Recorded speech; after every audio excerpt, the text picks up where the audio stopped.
What's going on, everybody? This is Jimmy, and this is another episode of Nerdageddeon. And today we continue our Comic Con at Home coverage with a cool one. It is a storytelling in video games panel, and the reason why I chose this one for today is because storytelling is something that is very important to me and to all of us. And video games is something that we all enjoy, but video games is going to play a central part in the haunt season this year, so much so that we are going to dedicate an episode of haunt season to virtual haunts. And by virtual haunts, I mean a system called Roblox. Roblox is like a roller coaster tycoon-esque thing. I've been getting familiar with it. But there are a few different haunt scare parks that are popping up that will be available on Roblox this fall. The marquee one being Halloween Horror Nights, but we will attend virtually a few different ones, man. I'm excited about it. I'm excited to try to check this out. It's going to be different. It's going to be a experience like we have not had before, but it'll be a live streaming experience, podcast-wise, for us to do together on a off night and just have fun. And so today's show features this Comic-Con panel, like I had mentioned, that the description is what is writing for video games really like. Our panel talks you through it, walks you through it. The moderator Sam Maggs from Ratchet and Clank speaks with Jill Scharr, Destiny 2, Shayna Moon, God of War, Charles Beacham from Blankos Block Party, Milo Smiley from Spider-Man Miles Morales, and Megan Fausti from Star Wars Fallen Order. All really cool video games, are what looks to be cool video games in the very near future that have been announced and or all already out. So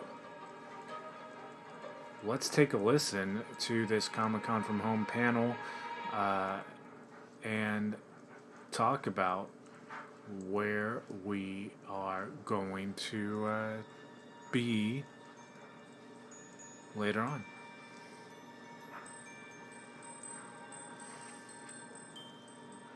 Hi, everyone. Welcome to San Diego Comic-Con at Home 2020. I'm Sam Maggs, and I am so excited to be your host today for our wonderful panel, PS NPC Storytelling in Video Games. I am joined today by pros from across the industry who have, I'm sure, very fun, maybe terrifying, who knows, stories to share with us about storytelling and narrative in video games. I would love to start by having everyone introduce themselves. I want to ask everyone who you are, what your credits are, and I would love for you to include one game that you're playing right now. So I'll start, so you have a second to think about it.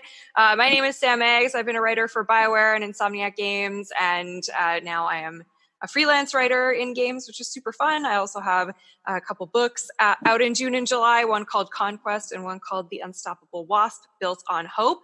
And I'm actually playing a demo right now that you can grab on Steam of a game called Game Director, where you get to be a game director for your own video game. Essentially, the whole game takes place in Slack, and you're making decisions that can either make or break your game. The demo is super fun. You should all try it. Let's go. I'm going to be a little more... I'm going to be like, you speak now, because it's a little hard on Zoom. I would not normally be like this. I'm normally more chill, but we'll go to Shayna next. Sure. Hi, my name is Shayna Moon. In the past, I worked on God of War 2018 as the audio producer. Also had the pleasure of working with the narrative team at Santa Monica Studio for a number of years. And I'm currently a technical producer at Unity. And right now I'm actually have gotten back into like Assassin's Creed very recently. I just started replaying Assassin's Creed Odyssey, specifically as Alexios this time. And I would love to talk about my experience with that. Love a himbo. Love that for us. Megan. Hi, I'm Megan Fausti. I just spent my last 2 years with Respawn, where I worked on Jedi Fallen Order. I also worked on Battle Chef Brigade earlier than that. And as for a game I'm playing right now, currently pretty obsessed with Kingdom Two Crowns. My partner and I have played through every version now, and we actually did our first all-nighter since like college the other night playing it. So having a lot of fun. That's when you know a game is good. Milo. Oh, hi, my name is Milo Smiley. I'm a game writer and producer. Last year, I had the amazing opportunity to work on Spider-Man Miles Morales as a writing intern at Insomniac. And I just started this week as a production intern at Blizzard on classic games. Right now, I'm playing a lot of classic Tetris, honestly. I'm pretty tired after like a day's work, so I just like to like lay in bed and just like play Tetris and chill. And it's pretty nice. I love Milo. I think you have the best name, Milo Smiley. It sounds like a video game protagonist is what it sounds like. That's what I always think. Charles. Hi, I'm Charles Beacham. I am a writer for Mythical Games. We are a relatively new studio based up in Seattle. We put out the trailer for our first game a week ago today as of our recording. So I'm working on a game called Blankos Block Party. Super stoked about it. It's a MMO game, but it's got some builder stuff in it, and it's really cool. I hope you guys all check it out. But before that, I worked as a narrative editor for Activision, working on the Destiny franchise. So I did a lot of work on ancillary narrative content, which was awesome. And I'm sure we'll talk a little bit about that. And games that I'm playing right now, I have a 3-year-old. So we're playing a lot of Mario Party right now, which she's super into. And then for myself, Fallen Order Plus mode is kind of my jam right now. Nice. On my Star Wars gear. Mario Party's iconic. Yeah, it's good. Jill. Hi, I'm Jill Scharr. I'm a project lead writer at Harebrained Schemes, also in Seattle. Before that, I worked on the Destiny franchise with Charles. I was there from Taken King through the Forsaken expansions. And what I'm playing right now, honestly, kind of like Milo, I like trying to do like little comfort games right now. So a lot of Minecraft. And also I'm playing Don't Starve Together, just to keep in touch with some friends in this weird coronavirus world, which is like the opposite of a comfort game in that it is awesome, but it's also extremely stressful. But it's really good. I'm playing a lot of Apex Legends, and I also find it very comforting, but also very like stressful and anger inducing at the same time. Maybe that's like the outlet we need right now is like to be stressed by being angry at something like benign. I guess. Yeah. Cool. The world is cool.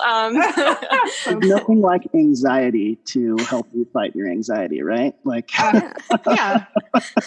This is a panel of very highly anxious people. I think maybe game narrative is a very highly anxious career indeed. So, which is what's really interesting about this panel, I think, is that when people think about narrative in games, they think writer. Like there are game writers, which is true, but even that job as a writer can vary pretty greatly from game to game, depending on if you're working on something with branching narrative, a battle royale, something linear, if you're a junior writer, if you're a senior writer, if you're a lead writer. So that has many facets. But then we're also working with narrative producers, narrative QA, editors. Like there are so many different careers within game narrative that I feel like maybe people aren't familiar with. So what I would love to do is maybe starting in opposite order, we'll start with Jill this time, is talk about what is a day in the life of your particular position in games look like, and kind of extrapolate that maybe a little bit over like, what does it look like over the course of the life of a game potentially? I mean, as brief as possible. We only have 45 minutes, but like, give us the high level bullet points on what your job is and what it means. So start with Joe. So it can be so many different things depending on the day. now that I'm at a smaller studio, I definitely get to wear a lot more hats, which is really nice. In larger studios, my experience was that folks are so often specialized that you kind of focus on, like I did mostly like writing, just like writing the words was my job previously. And now it's a lot more than that. I work more, do some, implementation, actually getting the lines to play, working with designers on the levels. It can be anything like, what is the context of this space that the characters are in? How should they react here? I've worked with a team of writers, and we edit each other's stuff, a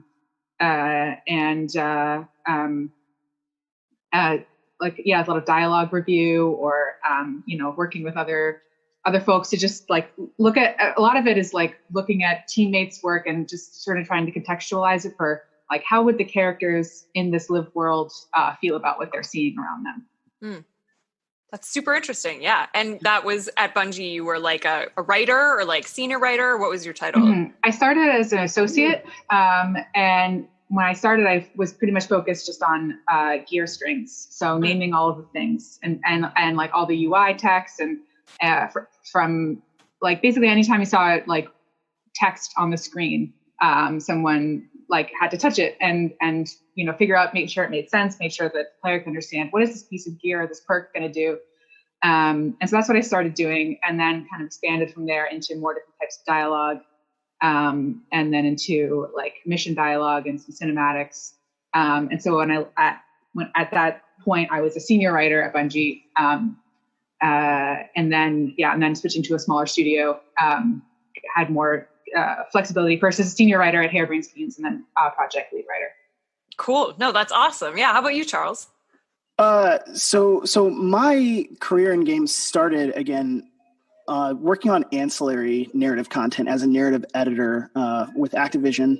So I was sitting at Bungie working on the Destiny franchise, but like I helped to launch the comic books. So I'd sit with the writers and the design team and talk about, okay, what do we have planned? What is the story that we're going to be telling? And then, okay, how do we take that story and support it outside of the game with comics, and maybe help set that up. So there was a lot of, I'd sit in the room as we were breaking story and figuring out what those stories were going to be and giving input there, and then taking those pieces and working with another team of outside creators to tell stories in that way. From there, and like I said, now I'm working for Mythical Games, again, a small studio similar to what's going on with Jill. I wear so many different hats. Mm-hmm. In the last couple of months, I've helped write dialogue or voiceover dialogue for trailers. I have helped make marketing tools that we use to go out and as we're seeking out partners for working in our, bringing content into our game. And of course, I'm writing dialogue for the game and helping to write missions and quests and all of that stuff that you usually associate with writing or story in a game. But now I wear a lot of different hats, and it's a lot of fun to stretch a lot of different muscles and to be able to be a writer, writing for lots of different things. So, yeah. That's super cool. Yeah, Milo, I would love to hear, I know you've only been a production intern for 1 week, so this may be a little premature, but I would love to hear the difference between what your experience was like as a narrative writer intern versus now a producer intern. Absolutely, yeah. I would definitely say it's a lot different. When I was a writing intern, a lot of what I was working on initially was getting acquainted with the story and figuring out how I could factor my writing style into everybody else's. So it created still a seamless piece and didn't feel like I was a new voice coming into the project. Alongside that, I collaborated a lot with designers on as people have mentioned before, figuring out when a character needs to talk in a mission or what they need to say, what the general vibe of a level will be, and then iterating on that piece of writing with the writers until it was good enough to be potentially voiced and then put into the game. Now, as a production intern, most of what I've been doing is a lot of one-on-ones to meet everybody on the team and sort of understand just where everyone's at in the current project and what everybody does. Just because there's so many people working on so many different things right now, I need to understand what is happening in order to sort of like implement my project most effectively without stepping on any toes or getting anything mixed up. That's such a huge part of a narrative producer's job too, is to be aware at all times of what everyone is doing so that you can make sure that everyone has what they need to succeed. And if they don't, how to like whip leadership into shape to make sure that they do. How about you, Megan? I'd love to hear about your time on Jedi and what your role was like there. Yeah, so my role was kind of interesting because I was the only in-house writer on the project. So we had other contract writers, but they literally couldn't play a build of the game. So basically, a typical day could look like writing cinematics, writing beats, writing in-game like VO and dialogue, going to the performance cap shoots and giving feedback there where the actors are actually like in their mocap suits, you know, doing the cinematic acting for the game. Sorry, I have a cat trying to chew my cables. It only improves the panel, I would say. I think so. He's a sweet boy. He's picking his time to be rambunctious. But yeah, so sitting in on VO sessions and giving feedback there, just like basically any piece of writing that you can name in that game would be something that I worked on. So it's everything, kind of like any little piece of narrative, as well as other people have mentioned, like sitting down and talking with level designers about what their goals are for their specific levels, trying to make sure that we're on the same page about what we're trying to deliver, collaborating with narrative designers who are different than writers at Respawn. They're more like typical, like traditional game designers with like hard technical skills. Mm-hmm. So collaborating with them to make sure that we can deliver narrative in a new and satisfying way. Collaborating with dialogue designers to make sure that we're implementing dialogue correctly. Constantly talking with audio to kind of decide what our VO pipeline is going to look like. So yeah, in addition to like all of the writing parts, there's like so much collaboration that happens and like so much that you're just like constantly talking and checking in with other teams.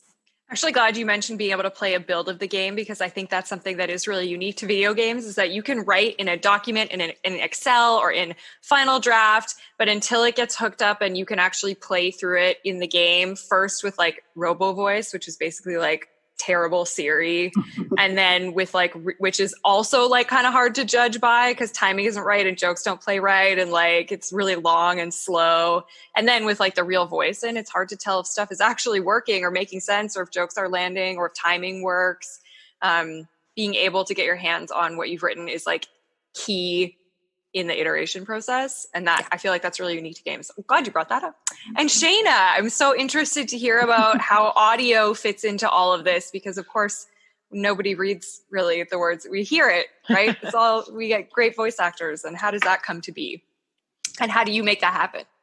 Yeah, I mean, I think that one thing that I want to kind of emphasize about production when it comes to this kind of content is that a lot of what you're doing as a producer is trying to anticipate the need that your teams are going to have kind of looking forward. You kind of live in two different time zones of like, you know, there's the things that I think every producer does where on a day-to-day basis, they're looking at, you know, what needs to be done today, what's blocked right now, what needs to be supported right now, what fires are there. But then you're also thinking about like, hey, 3 months from now, are we going to have everything we need in order to do this big VO session? Mm-hmm. You know, if we're going to bring in an actor who's like, you know, we're spending a lot of money on their time, we want to make sure that everything's going to be ready for them. So I would say one of the things I really like about being a producer is that your days are very rarely sort of typical days. There's always new problems to solve. And yeah, when it comes to sort of bringing together audio, you know, that comes comes in at the end of the game, and everything else needs to kind of be supported by audio. And so your job is to have this really high level holistic view of where the project is at, and you know, being able to figure out problems before they become problems and try to sort of head them off at the pass. And I think that as a producer, you kind of start to get this sense of like, oh, I just heard about this thing from this person, and I just heard about this thing from this person, and they don't think that they're related, but they absolutely are. Yeah, that's why it's good to have producers who can connect all of those dots, because each person working on a game is so narrowly focused on like the one thing that they of 300 people are supposed to be focused on, which is how it should work. Mm-hmm. But without someone connecting all of that, things can fall off the rails pretty quickly.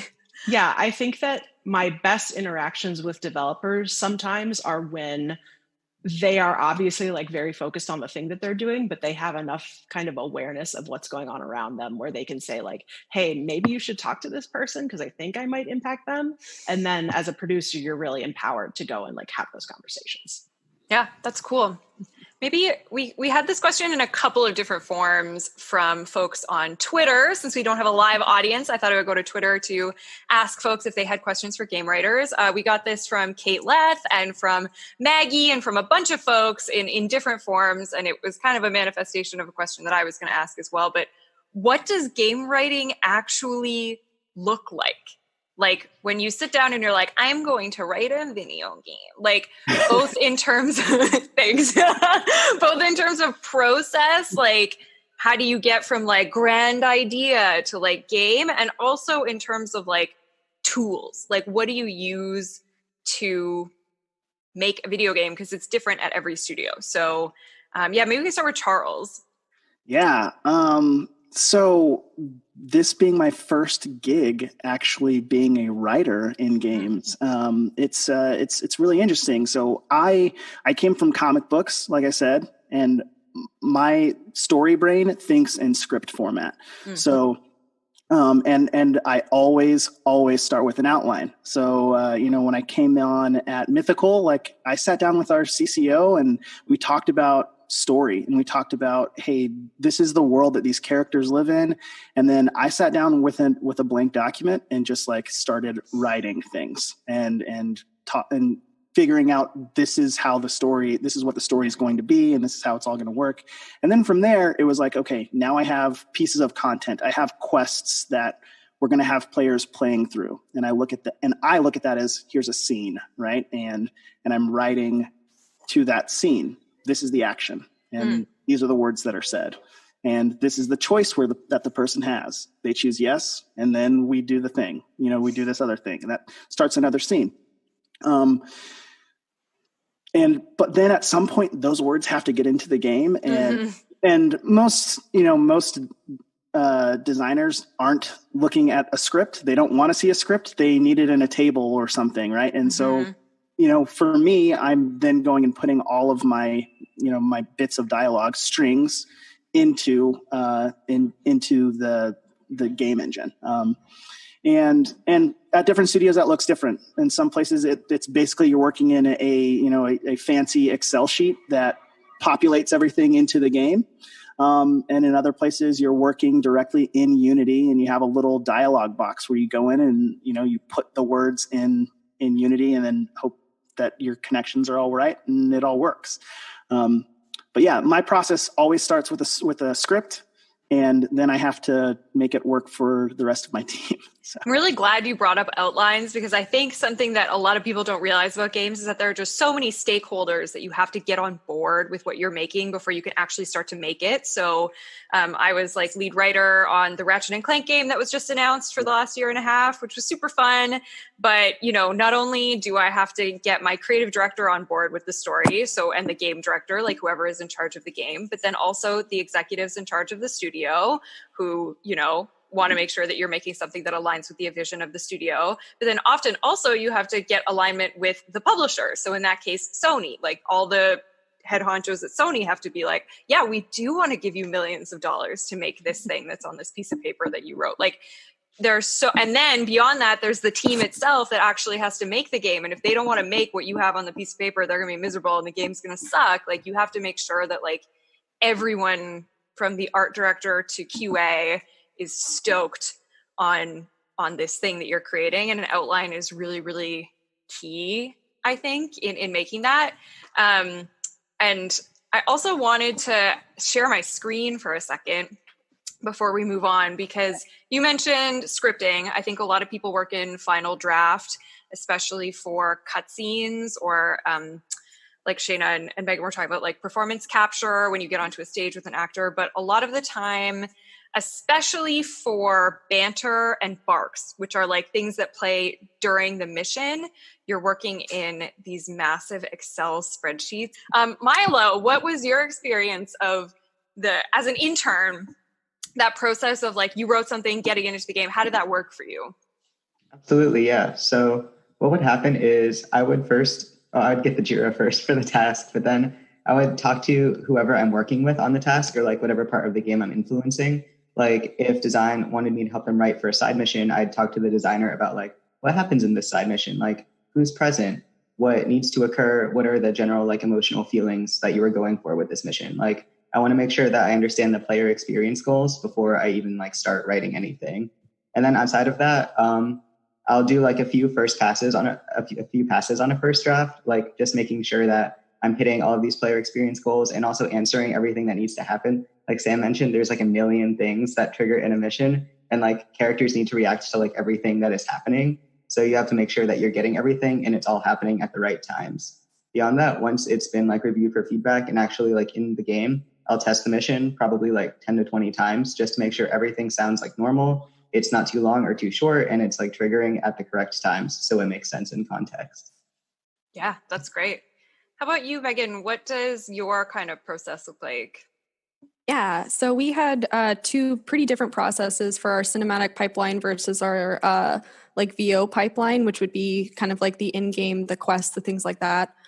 So for like cinematics in the main game, we started with a beats document, which is a little bit more fleshed out than an outline. And the reason that we needed to do it that way was because in addition to partners that we were working with in our studio, we also had Lucasfilm as our partners, and they needed to be able to approve everything that we were doing from a very early phase. So once we had that beats document, we would take the little bits out of there that we were like, okay, this one line about Cal coming back with his broken lightsaber, that has to be a cinematic, right? So we would determine what the cinematics were from that beats document. And then we actually went to the task of starting to write those cinematics. We actually did our VO pipeline pretty much after our cinematics, which I don't totally recommend. Ideally, you would be doing those things in tandem if you have time and resources, because it leads to a lot of problems. Never happened on any game. Yeah, you know.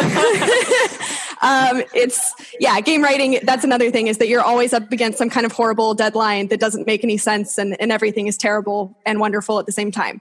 As for VO, basically what we would do is we had level design had actually been on the project for a couple of years before any narrative people were hired. So a lot of these levels were really nicely built out for us. So what I would do is sit down, play through a level, earmark all the different places where I thought there should be some kind of like conversation or some place that narrative should go. Then I would write all that out into a first pass, talk to the level designer about it. We would kind of go through the level together to make sure that like everything was firing the way it needed to, that we weren't kind of encountering mobs of enemies while the dialogue was trying to play, things like that. And then just kind of do that as many times as you needed to in order to make sure that you had something that looked really, really polished, and make sure that you were also thinking about it. The game is one arc, a level is a smaller arc within itself. So if you know that Zepho is between this cinematic and that cinematic, and you understand the character's emotional states and those different bookends, then you need to make sure that you're also serving some kind of arc that gets you from that point A to point B, and also reiterating any information the player might have forgotten if they watched the front cinematic and then turn off the game for like a month or something and then are coming back. Yeah, that totally makes sense. Shayna, what about you? What does your process look like? Yeah, so what tools do you use? So so it's interesting thinking about kind of, because I think that audio adapts a lot to what other teams decide to use. And so a lot of the times when you as the audio team are trying to figure out, how much VO coverage do we need to have, if we have some kind of creature in a cinematic, that's not just somebody generating a sound effect. That is also like bringing in VO actors, all this kind of stuff. So a lot of what I would do as a producer is kind of take all these different sources of information and really condense them down into one source of truth that my audio lead could use as a reference. And so, we'd be getting, because it's like you said, with different types of narrative in games, there's different types of ways that they're put together. Like a cinematic would have a script, a combat arc would be in an Excel sheet probably. But when we're bringing in the actors, they could be doing a mixture of those things. So generally, I think we would just use like a spreadsheet and we would just be checking off lines. One thing I do want to call out from the spreadsheet that you shared is there's a lot of stuff about kind of the actor performance generally that writers help to contribute. Another thing that I did not experience until I was actually sitting in a session in the booth is that is the projection of the actor. So if you're in like a tiny enclosed cave, that requires a different amount of like, it's not just about volume, it's also just about like how far it sounds like a person is trying to talk. So, you know, if you have somebody out in the middle of a field versus in a cave or in like, if they're trying to hide, it's very different. And when you're talking about combat barks, you might have to say the same bark, but be in all those different places. And so you could have like a lookout near, a lookout far, that kind of thing. So it gets really, really granular. And as a producer, it's definitely your job to be tracking every single one of those little line items. Yeah, and Milo knows this, but on Spider-Man, like every single line that Spider-Man had, we had to record twice for if he was standing still or if he was swinging through the city, and that the like volume of lines and the coding, like they did an amazing job, very intense. Jill, I'm curious what kind of tools you guys used and what your process was like. Yeah, it can change so much, like just within the same game, even depending on what type of content you're working on. I think, like Megan used the word ideally, which is like kind of game design in a nutshell. Right now, I most often using Excel, like in your example. Definitely used Final Draft or other like similar programs. There's some free ones for cinematics, things like that. Different companies, like some have proprietary engines and some use the like, more broadly available tools like Unity or Unreal. Working in Unity right now, which has been really great. So it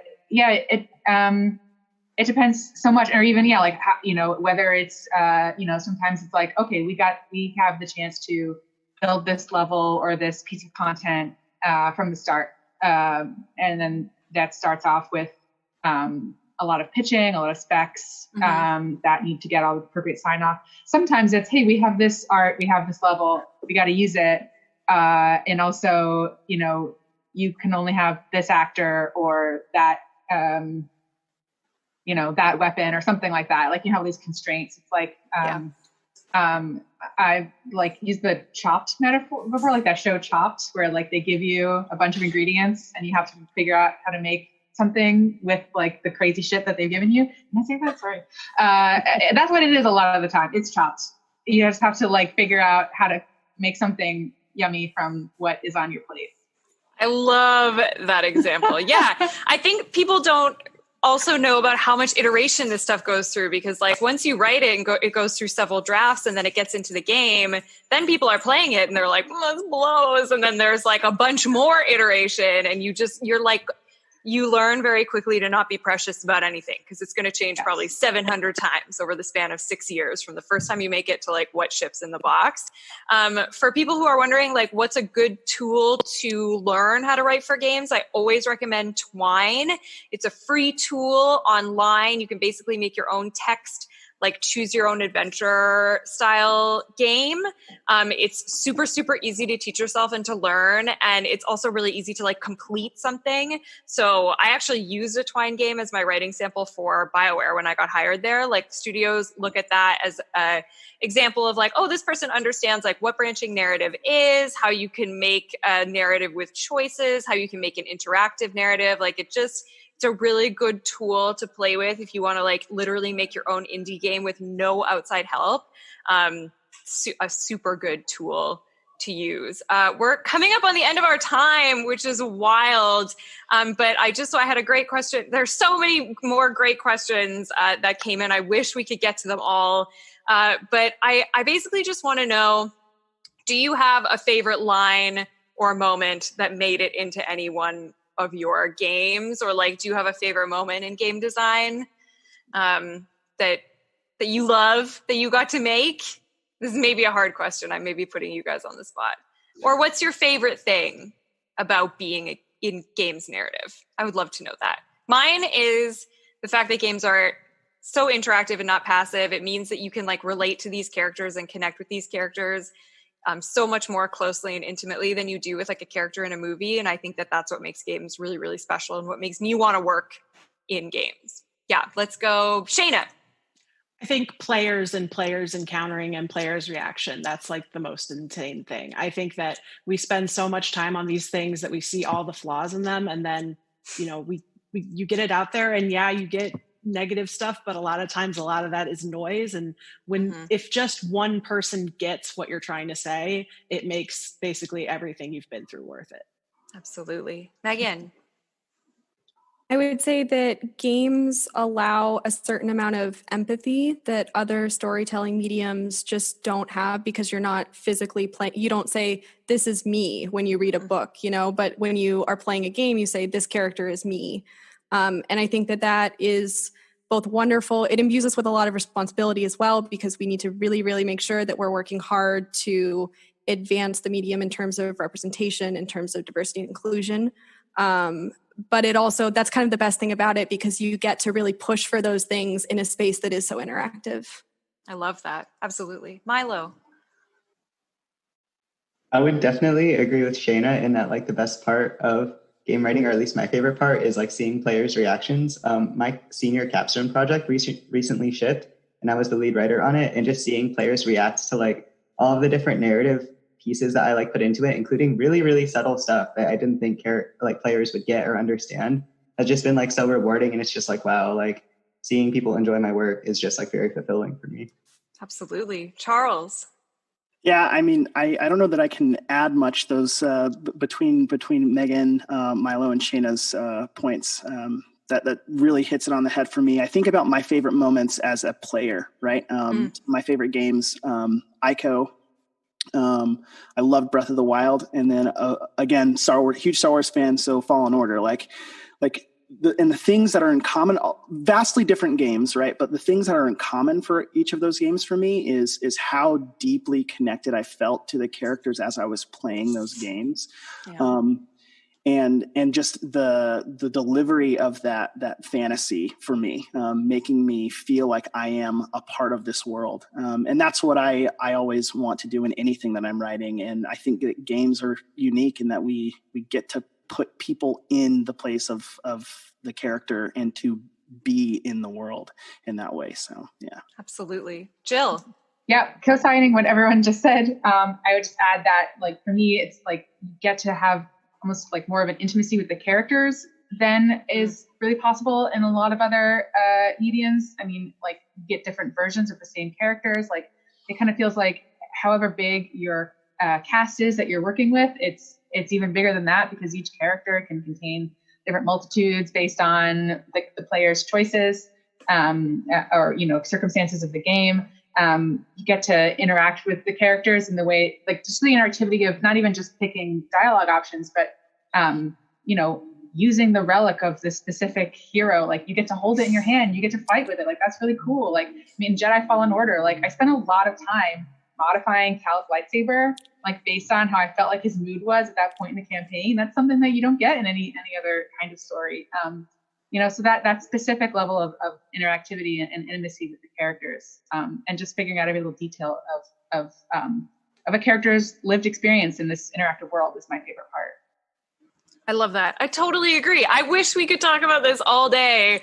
I have found all of this super interesting, and we did have a ton more really interesting questions. But if you still want them answered, or if you have some questions of your own, you can find all of us online. We are very friendly, I promise, for the most part. So we're just going to go around and remind you of who we are and where you can find us. My name is Sam Maggs. I also write books and comic books, which you can purchase for money. I'm just my name, at Sam Maggs, 2 M's on Twitter and Instagram, and I hope to see you there. Let's go, Megan. Hey, I'm Megan Fausti. I wrote for Star Wars Jedi Fallen Order and Battleship Brigade. You can find me on Twitter. You can either search my name, or my @ is Coriander, KHORIANDER, or LinkedIn. Awesome. Yeah, Milo. Oh, yeah. Like Sam mentioned, I'm thankfully pretty Googleable. If you want to learn more about my work, I wrote on Spider-Man Miles Morales, and On Twitter, you can find me at MLSmileyDev, so SMILEYDEV. Awesome. Yeah, Jill. I'm Jill Scharr, and I previously worked on the Destiny franchise. Now working on a new project with Harebrained Schemes. And you can find me on Twitter, just my name, no spaces, no underscores. Sweet. Charles. I'm Charles Beacham. I worked on the Destiny franchise, and now I'm working for Mythical Games on Blankos Block Party. You can find me on all social media at CL Beacham, BEACHAM. Awesome. And Shayna. Yeah, I'm Shayna Moon. I was audio producer on God of War 2018, and I'm currently a tech producer with Unity. You can find me pretty much most social media. I'm at QORQUIQ, or just search my name. I'm also pretty Googleable. And I love to talk about production. I kind of never shut up about it. So if you have questions about that, feel free. I love helping people who are interested in learning more about games and game production. Games are only getting bigger. There will only be more jobs in games, and we need your voice and your unique perspective and point of view. I encourage everyone watching this panel to try their own hand at game writing, get Twine, try your hand at a script, try writing a bunch of different combat barks. You can see how weird and strangely challenging it is in a way you might never expect. Please do it. All of us can't wait to work with you. So thank you so much for joining us here at San Diego Comic-Con at Home 2020. And we will see you next year, maybe actually in Hall H. Bye. Bye, guys. Bye. Bye. So there you go, man. I hope you enjoyed it. Hope you appreciate it. And like I said, more details on Campfire Chronicles coming soon as to our diving in on haunt season, and maybe even we'll do a special episode on the theme parks of Roblox once we are done with the Comic-Con at Home stuff. Just because this is really cool. I didn't know it existed, but it's something that I could definitely get into moving forward. So with that, thank you for listening, and we will be back on Friday with another. This was that double week of Nerdageddeon shows, which may be happening more often than not, 2 Nerdageddeons to get through this Comic-Con at Home coverage leading up into haunt season. But this week, or this Friday I should say, we will have an episode with the Boys Season 2 panel that will be coming on Friday from Comic-Con at Home. So get ready for that one. And then next week, Campfire Chronicles returns. So thank you guys for listening to this, and stay nerdy.